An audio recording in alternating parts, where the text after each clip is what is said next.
America ఇటు Israel secret agencies అసలు ఈ దీవిలో ఏముంది అని కనిపెట్టడానికి నానా కష్టాలు పడుతున్నారు.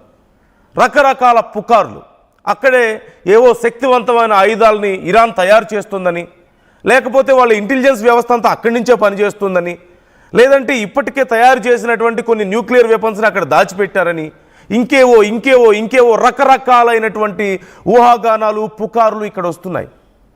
అసలు ఏంటి ఈ దీవేంటి, అందులో ఉన్నటువంటి అండర్ గ్రౌండ్లో ఏముంది అనేదే ఇప్పుడు మనం మాట్లాడుకోబోతున్నాం. ఈ హార్మోజ్ జలసంధి ప్రాంతంలోనే ఉంది ఈ చిన్న ఐలాండ్ కూడా. అయితే ఈ దీవి ఇప్పుడు ఇరాన్కి కంచుకోటగా మారిపోయింది. దీని పేరే కేష్మ్ ఐలాండ్. కేష్మ్ ఐలాండ్ అని పిలుస్తారు దీన్ని. దాదాపుగా 1500 చదరపు కిలోమీటర్లు ఉన్నటువంటి ఈ ద్వీపం ఉప్పు రాతి శిలలతో ఏర్పడిందట. అంతేకాదు అత్యంత లోతైన భూగర్భ గుహలను ఇక్కడ మనం చూడొచ్చని చెప్తున్నారు. దీంతో ఇరాన్కు పెట్టని కోట అయింది. ఇప్పుడు ఈ ప్రదేశం ఇరాన్ అండర్ గ్రౌండ్ మిజైల్ సిటీగా మారిపోయిందని కూడా చెప్తున్నారు. ఈ దీవిలోని శత్రు దుర్భేద్యమైన గుహలను తమ ప్రయోజనాల కోసం సైనిక స్థావరాలుగా మార్చేసుకుంది ఇరాన్. సొంత మార్గాల్లో క్షిపణులు, ఇతర ఆయుధాలను భద్రపరిచింది. భూకంపాలు వచ్చినా సరే తట్టుకునేలా దీనిని సిద్ధం చేసిందట. తగిన వెంటిలేషన్, విద్యుత్ సరఫరా ఏర్పాటు చేసింది. మిజైళ్లను వేగంగా తరలించేలా రైల్ నెట్వర్క్ను కూడా నిర్మించింది. ఇరాన్ తలుచుకుంటే ఈ మిజైల్ సిటీ సాయంతో హర్మూజ్ను తక్షణమే క్లోజ్ చేయగలదు అంటున్నారు. అంతేకాదు సమీపంలోని క్లారెన్స్ అనే ఒక జలసంధిని కూడా ఇక్కడి నుంచి ఇరాన్ నియంత్రించగలిగే శక్తి ఉంది అంటున్నారు. కేష్మ్ ఐలాండ్ గుహల్లో అసలు ఏం ఆయుధాలు ఉన్నాయి అనే చర్చ ఇప్పుడు చాలా పెద్దగా జరుగుతోంది. ఈ రహస్యం గురించి, ఈ రహస్యాన్ని ఛేదించడం కోసం ఓవైపు ఇజ్రాయెల్, అమెరికా సీక్రెట్ ఏజెన్సీస్ జుట్టు పీక్కుంటున్నాయి. యాంటీ షిప్ క్రూజ్ మిజైల్స్ ఉన్నాయనే ప్రచారం చాలా పెద్ద ఎత్తున జరుగుతుంది. జలసంధిలోని నౌకలను లక్ష్యంగా చేసుకోవడం కోసం వీటిని వాడతారు. గడా 380, HY-2 సిల్క్ వామ్ మిజైల్స్ను దాడుల కోసం ఇక్కడ ఇరాన్ సిద్ధంగా ఉంచిందట. ఇక బ్యాలిస్టిక్ మిజైల్స్లో 800 కిలోమీటర్స్ రేంజ్ ఉన్నటువంటి కియామ్-1, ఖైబర్ షెకన్, అలాగే ఖద్రా, ఎమాద్ మిజైల్స్ను ఇక్కడే భద్రపరిచింది అంటూ చెప్తున్నారు.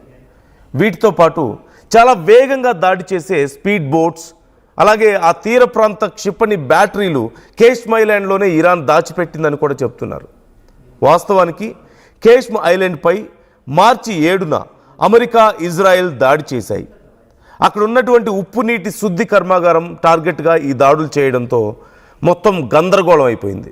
దీంతో వెంటనే బహ్రెయిన్లో ఉన్నటువంటి యుఎస్ బేస్ క్యాంపుపై ఇరాన్ దాడికి పాల్పడింది. కేష్మ్ ఐలాండ్ యొక్క ఇంపార్టెన్స్ని ఈ ఇన్సిడెంట్ తెలియజేస్తుంది అని మరికొంతమంది అంటున్నారు. కేష్మ్ ఐలాండ్ ప్రకృతి అందాలకు కూడా పెట్టింది పేరు అంటున్నారు. ఇక్కడి నమక్దాన్ ఉప్పు గుహ ప్రపంచంలోనే అతి పొడవైనదట. దాదాపుగా 6 కిలోమీటర్ల పొడవు ఉంది. దీనికి తోడు గాలి, నీటి కోతతో ఏర్పడినటువంటి ఒక ప్రత్యేక శిలలతో ఈ వ్యాలీ ఆఫ్ స్టార్స్ ఏర్పడింది అని చెప్తున్నారు. దీన్ని వ్యాలీ ఆఫ్ స్టార్స్గా కూడా పిలుస్తారట. అంత అద్భుతంగా ఉంటుందట. ఇక్కడి హరా అని పిలువబడే మడ అడవి చాలా అరుదైన పక్షులకు వేదికైంది. ఇక్కడి సహజ సిద్ధమైనటువంటి బావులు 2000 ఏళ్ల నాటి అంటూ కూడా చెప్తున్నారు. దీనికి యునెస్కో గుర్తింపు కూడా ఉంది అంటూ తెలుస్తోంది. ఇది నీటి నిల్వలకు చాలా ప్రసిద్ధి చెందినటువంటి ప్రాంతం. 1301 నుంచి నేటి వరకు చూసుకుంటే హర్మూజ్ పోర్చుగీస్, బ్రిటిష్, ఇండియా, రజా షా పహ్లావి పాలకుల తర్వాత ఇప్పుడు ఇరాన్ చేతికి వెళ్ళింది ఈ కేష్మ్ ఐలాండ్. అమెరికా ముందు ఇరాన్ మోకరిల్లాలంటే ఆ దేశ చమురు గుండెకాయ కర్గు ద్వీపంతో పాటుగా ఈ కేష్మ్ ఐలాండ్ను కూడా లేకుండా చేయడం అగ్రరాజ్యానికి చాలా ముఖ్యం అంటూ చెప్తున్నారు. కర్గును స్వాధీనం చేసుకొని కేష్మ్ ఇరాన్ చేతిలో ఉంటే హర్మూజ్పై పట్టు సాధించడం కష్టమే. అయితే కేష్మ్ ఐలాండ్ రహస్య స్థావరాల వివరాలు అమెరికా ముందే సేకరించిందా అనే ప్రశ్న వచ్చినప్పుడు కొంతవరకు సమాచారం అమెరికా దగ్గర ఉంది. ఈ ఐలాండ్ ఇంపార్టెన్స్ అమెరికాకు తెలుసు, అందుకే ఇక్కడ ఆల్రెడీ టార్గెట్ చేసింది. కానీ ఇరాన్, గల్ఫ్ దేశాల మీద దాడులతో కొంత అమెరికాను డైవర్ట్ చేయగలిగింది. ఎస్, ఇప్పుడు తాజాగా జరిగినటువంటి దాడి చూస్తే ఇప్పటి వరకు మనం మాట్లాడుకున్న ఈ టాపిక్ యొక్క ఇంపార్టెన్స్ కూడా అర్థమవుతుంది. హర్మూజ్ సమీపంలోని భూగర్భ మిజైళ్ల స్థావరాల మీద అడ్వాన్స్డ్ 5K పెనట్రేటర్లతో విరుచుకుపడింది. కేష్మ్ ఐలాండ్కు కూతవేటు దూరంలోనే ఈ దాడులు జరిగినట్లుగా కూడా తెలుస్తుంది. అయితే దీనికంటే ముందు కర్గ్ ఐలాండ్లోని IRGC స్థావరాలను అమెరికా తుడిచిపెట్టిన విషయం మనందరికీ తెలిసిందే. సో ఓవరాల్గా ఇక్కడ ఇప్పటి వరకు మనం కర్గ్ ఐలాండ్ గురించి మాత్రమే మాట్లాడుకుంటున్నాం. 90% ఆఫ్ ఇరాన్స్ ఆయిల్ గ్యాస్ అక్కడి నుంచే వస్తుంది. చైనాకి ఇక్కడి నుంచి వచ్చే ఆయిల్ అంతా అటే ఎక్స్పోర్ట్ చేస్తున్నారు. చైనాకి ఆల్మోస్ట్ మోర్ దాన్ 10% ఇంపోర్ట్స్ ఇక్కడి నుంచే ఉన్నాయి. సో చాలా ఇంపార్టెంట్ అని చెప్పేసి మనం మాట్లాడుకున్నాం. కానీ ఇప్పుడు ఈ ఐలాండ్ గురించి కూడా చాలా పెద్ద చర్చ జరుగుతుంది. ఈ ఐలాండ్లో అసలు ఇరాన్ ఏమి దాచింది? అఫ్కోర్స్ చాలా అందమైన ప్రాంతం, చాలా చారిత్రక ప్రాముఖ్యత ఉంది. యునెస్కో కూడా దీన్ని గుర్తించింది. కానీ దీనన్నిటికంటే కూడా ఇరాన్ యొక్క స్ట్రాటజిక్ వార్ఫేర్లో ఈ కేష్మ్ ఐలాండ్ చాలా ముఖ్య పాత్ర పోషిస్తుందంటూ తెలుస్తుంది. అసలు అక్కడ ఏమేమి ఆయుధాలు దాచారో తెలియదు. ఒకటి, హర్మూజ్ జలసంధి మీద ఇరాన్కి ఇంత గొప్ప గ్రిప్ ఉండడానికి ఈ కేష్మ్ ఐలాండ్ ఉపయోగపడుతుంది.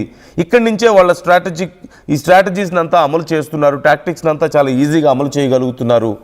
ఇక్కడి నుంచే వాళ్ళకి నెట్వర్క్ అంతా వర్క్ అవుతుంది అంటూ తెలుస్తుంది. దీని మీద అటాక్ చేయడానికి అమెరికా ప్రయత్నించింది, కానీ దగ్గర వరకు వెళ్ళగలిగింది, కానీ దీన్ని దాడి చేయలేకపోయింది, పూర్తి స్థాయిలో ధ్వంసం చేయలేకపోయింది. ఒకటి, చాలా డీప్గా ఉండడం, ఈవెన్ బంకర్ బస్టర్స్ కూడా చేరలేనంత డీప్గా ఈ ఐలాండ్ ఉంది అంటూ తెలుస్తుంది.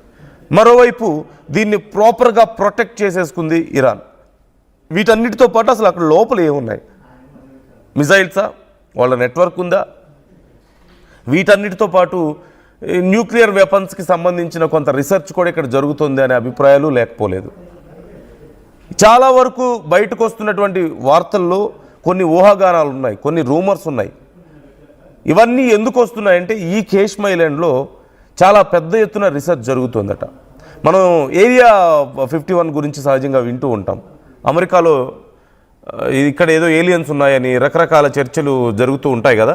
సో అలాంటిదే ఇక్కడ మరొకసారి ఇలా, అంటే అంత పెద్ద ఊహాగానాలు ఇక్కడ రావడానికి కూడా కారణం ఏంటి అంటే ఇక్కడ ఏదో రీసెర్చ్ జరుగుతుంది, ఏదో డెవలప్ చేస్తున్నారు. చాలా కీలకమైనటువంటి ప్రాంతం, హర్మూజ్ మీద గ్రిప్ ఉండడానికి ఇదే ప్రాంతం చాలా ఇంపార్టెంట్.